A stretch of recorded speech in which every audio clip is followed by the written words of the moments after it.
कि 2023 में क्या हम ये चाहते हैं कि इंसानी तारीख़ में जाने जाएं उस नस्ल के तौर पर जो इतनी खुद गर्ज है, जो इतनी लालची है कि अपने चंद सालों की ज़िंदगी के लिए अपने आने वाली जो नस्लें हैं उनके मुस्तकबिल को तारीक कर दे। That's the fundamental question. Do we want to be known in human history as the generation that's so selfish and so self-centered that we want to deplete and destroy planet Earth and leave nothing for our future generations? That is the fundamental question. And as my colleagues have just said, it's not an ordinary question. It's a question of human existence. It's an existential question. ये हमारे पूरे वजूद का सवाल है कि ये कुराए अर्ज़ रहेगा, क्योंकि जिस रफ्तार के साथ, जैसा कि मेरे भाई ने आपको बताया कि कुराए अर्ज़ गर्म नहीं हो रहा, कुराए अर्ज़ उबल रहा है। It's not warming, it's boiling. तो जो टारगेट्स हैं 1.5 सेंटीग्रेड का, वो हम किस तरह से हासिल करेंगे। बहुत सारी बातें हुई हैं, लॉस एंड डैमेज फंड की, जो मिटिगेशन फाइनेंसिंग की, क्या पेरिस एग्रीमेंट में हुआ और यूएई में क्या होगा। ये बातें अपने तौर पर अहम हैं, लेकिन जो अहम तरीन जो बात थी वो मेरे नौजवान दोस्त ने की कि ये नहीं होगा कि सरकार या कोई ख़ास सरकारी इदारा या महकमा इस मसले को एड्रेस कर सके। जब तक पूरा मुआशरा इसकी अहमियत को महसूस नहीं करेगा और हम एक कल्चर जो है वो तख्लीक नहीं करते जो कि इन चैलेंजेस को समझे और उसका सामना करे। मैं 2 महीने पहले वज़ीर बनने के बाद जो मिनिस्टर्स कॉलोनी है, मिनिस्टर्स एन्क्लेव, वहाँ शिफ्ट हुआ, तो मैंने वहाँ जो लोग काम करते हैं उनसे पूछा कि हमारे पास यहाँ पर कोई फलदार दरख्त क्यों नहीं है। उन्होंने कहा हाँ सर नहीं है। तो मैंने कहा क्या ख्याल है हम लगाएं। तो वो मुझे कहते हैं सर आप तो 2 महीने के लिए वज़ीर हैं, तो फलदार दरख्त लगाने का क्या फ़ायदा। अब ये एक कल्चरल इशू है कि इसका मतलब है कि जो हम दरख्त लगाएंगे उसका फल मैंने ही खाना है। ये जो सेल्फ सेंटर्ड मायोपिक जो एक कल्चर है, जब तक ये तब्दील नहीं होगा तब तक ये जो चैलेंज है क्लाइमेट चेंज का उसको हम मीट नहीं कर सकते। जब तक क्लाइमेट चेंज के हवाले से माएँ अपने बच्चों के साथ डिनर टेबल पर गुफ्तगू नहीं करेंगी, जब तक ये मामलात स्कूल के अंदर ज़ेर बहस नहीं आएंगे, जब तक ये महल्ले की बैठक में उन पर गुफ्तगू नहीं होगी, जब तक आपके गानों में, म्यूज़िक में उसका ज़िक्र नहीं होगा, जब तक आपके ड्रामों में ये बात नहीं आएगी, जब तक आपके फिल्म में ये बात नहीं आएगी, जब तक आपकी शायरी में ये बात नहीं आएगी, जब तक आपके कल्चर में ये बात नहीं आएगी, तो ये चैलेंजेस इनका मुकाबला नहीं कर सकते।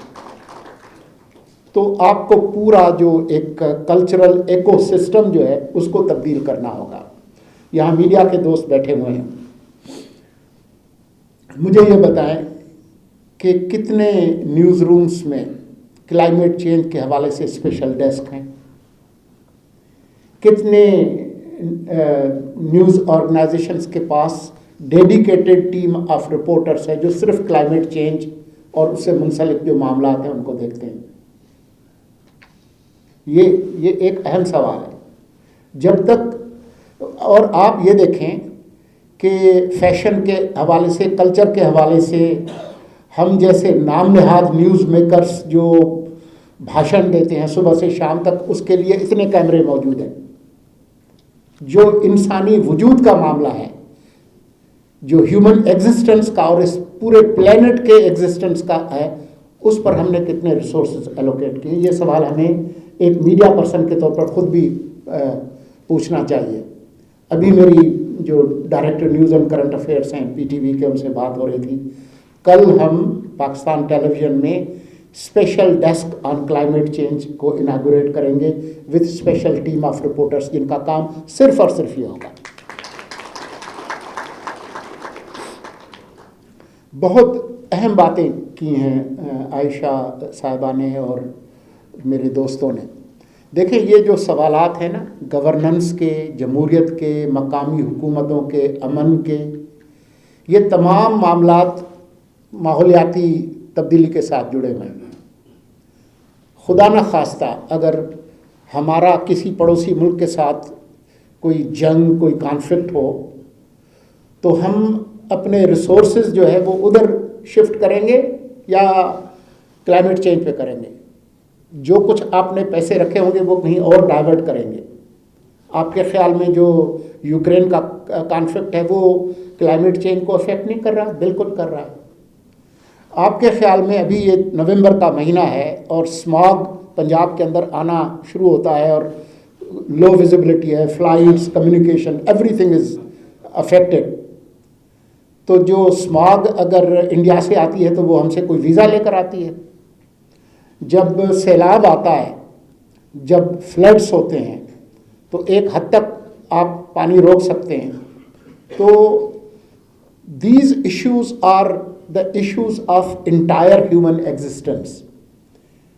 So without cooperating and working with each other, we cannot address these existential issues. Pakistan क्या अलग कोई साइलो नहीं है प्लेनेट अर्थ पे, न अफगानिस्तान का है न किसी और मुल्क का है। It's an interconnected world. तो ये सारी चीज़ें जुड़ी हुई हैं। हमारी लिटरेसी, हमारी लोकल गवर्नमेंट, हमारा स्टेट क्राफ्ट, हमारी जमहूरियत, ये तमाम चीज़ें जो है वो इसके साथ जुड़ी हुई हैं। तो मैं सिर्फ यही कहूँगा कि जितनी ये ठीक है कि जी हम बहुत वल्नरेबल मुल्क हैं, हम इस तबाही को लाने में हमारा बहुत बड़ा किरदार नहीं है, लेकिन हम उससे सबसे ज़्यादा मुतासर हो रहे हैं। ये ठीक है, मजलूम होना और ये सोच होना ठीक है, उसकी अपनी अहमियत है, लेकिन क्या हमारे पॉलिसी मेकर्स इस इशू को उस लेवल पे एड्रेस कर रहे हैं? ये सवाल मैं ख़ुद भी सोचता हूँ कि शायद हम बहुत कम कर रहे हैं, हमें बहुत ज़्यादा करने की ज़रूरत है। और की वही है जो उस नौजवान ने की, whole of the society approach. जब पूरा मुआशरा ये देखेगा कि यार हमारी जो आने वाली नस्लें हैं उनके लिए हम क्या छोड़ कर जा रहे हैं, हम जो है वो सिर्फ अपने गिटों में ना देखें, आगे देखें। वो सिंधी में कहते हैं कि बंदे की छाचामान सिंह उठ वाली नज़र होनी चाहिए, बंदे को ऊँट वाली नज़र होनी चाहिए। ऊँट जो है वो अपने पैरों में नहीं देखता, वो बहुत दूर देखता है। The camel has a strategic vision, so we need a strategic vision to cope this challenge. Thank you very much.